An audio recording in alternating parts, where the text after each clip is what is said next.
자, 이번 주제는 우리 코로나 때 많이 부각이 되기도 했고, 그게 아니어도 평상시에 환자분들께서 많이 문의를 주시는 그런 주제에 대해서 말씀을 드릴 건데요. 우리 코로나 때 마스크를 쓰면서 환자분들이 가장 중요시하는 게 이제 눈가 쪽을 가장 많이 신경을 쓰십니다. 눈가에 있는 잔주름이라든지 혹은 눈 밑에 다크서클 이런 것들, 우리 항상 다크서클이 있으면 환자분들 이유 없이 피곤해 보인다, 인상이 좀 처져 보인다, 이렇게 말씀을 많이 하셔서 이거 어떻게 해결이 안 될까요? 라고 이제 진료를 보시러 문의를 주시러 오시는 분들이 많은데요. 자, 오늘은 다크서클, 눈밑 주름 이런 것들에 대해서 이제 얘기를 해보도록 할게요. 자, 우선 다크서클, 피곤할 때 피곤해 보인다, 이런 인상을 좀 저해시키는, 좀 이게 처져 보이게 만드는 원인이 되는데요. 다크서클의 원인은 어떤 것들이 있을까요? 다크서클이 이제 사실 공식적으로 의학적인 용어는 아니죠. 그럼에도 불구하고 워낙 일상생활에서 자주 사용되는 용어다 보니까 쉽게 생각하면은 피부 아래가 그냥 어둡게 보이는 현상들의 통칭을 다크서클이라고 부르는 것 같습니다. 다크서클이 피부 아래가 어둡게 보일 수 있는 그러한 현상을 유발하는 요인도 굉장히 다양한 것 같아요. 그래서 그런 요인들에 대해서 하나씩 한번 살펴보면, 첫 번째로는 피부 아래에 색소 침착이 있어서 만성적인 피부염으로 인해서 피부 아래에 색소 침착이 있는 경우, 이로 인해서 다크서클이 보일 수 있습니다. 그 다음 두 번째로는 눈 밑에 피부가 꺼진 경우에는 이것이 그늘을 일으키면서 그늘 때문에 다크서클이 보이는 경우가 있습니다. 그 다음 세 번째는 반대로 눈 아래의 지방이 돌출이 되면은 그 지방 아래의 돌출, 그 하부로 그늘이 지면서 이것이 다크서클을 유발합니다. 네 번째로는 눈 밑에 피부가 너무 얇아서 눈 하부의 구조물인 혈관이나 지방이나 근육 같은 것들이 비쳐 보이면서 피부가 어둡게 보이면서 다크서클이 보입니다. 다섯 번째로는 눈 밑에 주름이 있는 경우, 탄력이 떨어지는 경우 자글자글해 보이면서 이것 때문에 다크서클이 보이는 경우가 있습니다. 결국에는 이제 눈밑 피부도 피부기 때문에 그 속에 담겨 있는 그런 이제 우리 구조물들의 어떤 변화나 이런 것들에 의해서 이제 다크서클이 유발이 되는 것 같아요. 자, 그렇다면은 이런 원인들이 다양하게 이제 말씀을 주셨는데, 각 원인별로 이제 치료법이 좀 다른지, 혹은 이제 원장님이 좀 이렇게 선호하시는 치료법들이 있는지 좀 말씀을 주실 수 있을까요? 첫 번째로는 아까 말씀드린 만성적인 피부염으로 인해서 색소 침착이 있는 경우, 그러한 피부염을 호전시킴으로써 색소 침착을 좋아지게 합니다.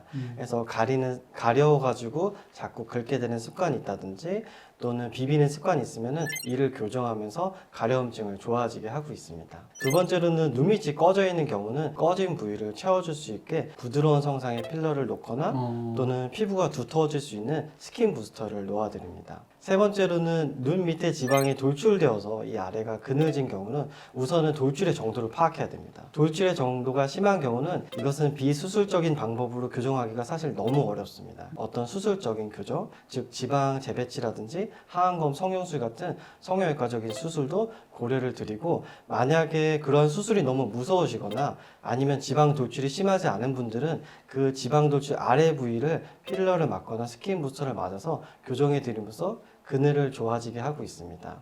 그 다음 눈 밑에 주름이 있는 경우나 탄력이 떨어지는 경우, 이러한 주름에 대해서 주름 펴줄 수 있는 부드러운 성상의 필러라든지 탄력을 개선시킬 수 있는 리프팅 치료 기기를 이용해서 이를 교정하고 있습니다. 마지막으로 눈 밑에 피부가 너무 얇아서 그 하부 구조물이 비치는 경우는 그 피부를 두텁게 하기 위해서 부드러운 성상의 필러를 맞거나 또는 스킨 부스터를 놓아드립니다. 이렇게 말씀드리니까 제가 부드러운 성상의 필러를 놓고 스킨 부스터를 놓는 것을 굉장히 자주 하는 시술로 이제 말씀드리는데, 이걸 가장 많이 하는 것 같습니다. 결국에는 이제 안에 이제 탄력이 떨어져 있고 주름이 지고 비쳐 보이는 것들을 막기 위해서, 피부가 이제 연하고 말랑말랑한 곳이기 때문에 이제 그에 맞는 필러를 좀 넣어주시는 것 같아요. 그리고 중간에 좀 탄력을 개선시키는 치료법도 사용을 하신다고 하셨는데, 필러 맞는 것도 사실 좀 꺼려 하시는 분들이 있기 때문에 레이저나 뭔가 넣지 않으면서 할 수 있는 치료를 이제 문의하시는 분들이 많거든요. 혹시 어떤 치료법들이 있을까요? 필러를 제가 놓거나 또는 스킨 부스터를 놓는다 하면 우선 겁부터 내시는 분들이 많으십니다. 그쵸. 그래서 뭔가 네. 넣는 거 난 싫다,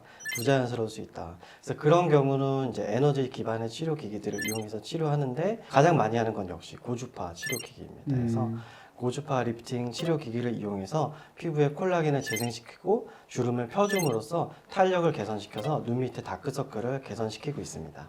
자, 이런 치료들은 그러면 과연 한 몇 번 정도 하면 효과를 볼 수 있다고 설명을 주시는가요? 치료 횟수에 대해서는 정말 문의가 많으십니다. 네. 사실 이제 원장님도 아시다시피 정확한 횟수는 없습니다. 네. 당연히 안 한 사람보다는 한 번 하신 분이 물론 좋고 한 번 하신 분보다는 5번 하신 분이 더 좋고 그렇기 때문에 반복적인 시술을 통해서 증상이 점차 개선되는 것으로 설명하지 어떤 특정한 횟수를 딱 목표로 잡고서 치료하지는 않습니다. 예, 뭐 사실상 이제 우리가 만족도를 느끼는 것이 좀 주관적이기 때문에 이제 그렇게 이제 말씀을 주실 수가 있는데 일단은 뭐 저 같은 경우에서도 눈가에 주름이나 이런 것들이 있으면 기본적으로 필러는 좀 거부감이 있으셔도 이제 보톡스라든지 이런 것들을 맞게 되면은 이제 주름을 좀 잡아줄 수 있으니까 예, 그 정도 이제 우리 너무 어색하지 않은 수준에서 해주게 되고 필러나 이런 것들에 거부감이 있는 분들은 이제 써마지나 올리지오나 이런 것들처럼 에너지를 표면에 넣어주는 그런 고주파 레이저를 이용해서 혹은 요새는 또 레이저들이 눈가에 대한 수요가 많다 보니까 아이팁, 눈가 팁들을 이제 전용으로 많이 출시를 해놔서 그런 팁들을 이용해서 많이 치료를 하고 있고요. 또 더 나아가서는 뭐 우리 울세라 같은 이제 초음파 이제 치료 기기들도 이제 눈가에 대한 치료 수요가 늘어나니까 그에 대해 맞는 깊이를 조절해서 만든 눈가 팁들도 이제 많이 출시를 하고 있는 것 같습니다.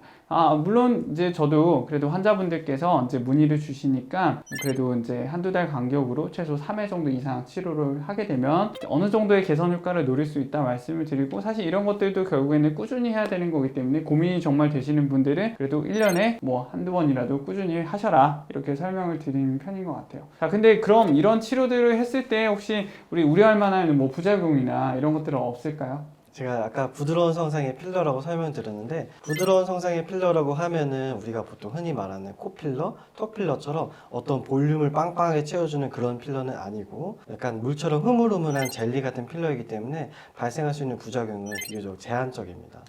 그럼에도 불구하고 아무래도 좀 검증이 잘 되어 있지 않거나 또는 경험이 좀 부족한 필러를 과량 맞는 경우에는 이물감이나 결절 같은 부작용이 생길 수 있기 때문에 항상 소량으로 반복해서 주사하는 것이 가장 자연스럽고 좋은 것 같습니다. 네, 우리 원장님만의 눈밑 치료하는 노하우 잘 들어봤습니다.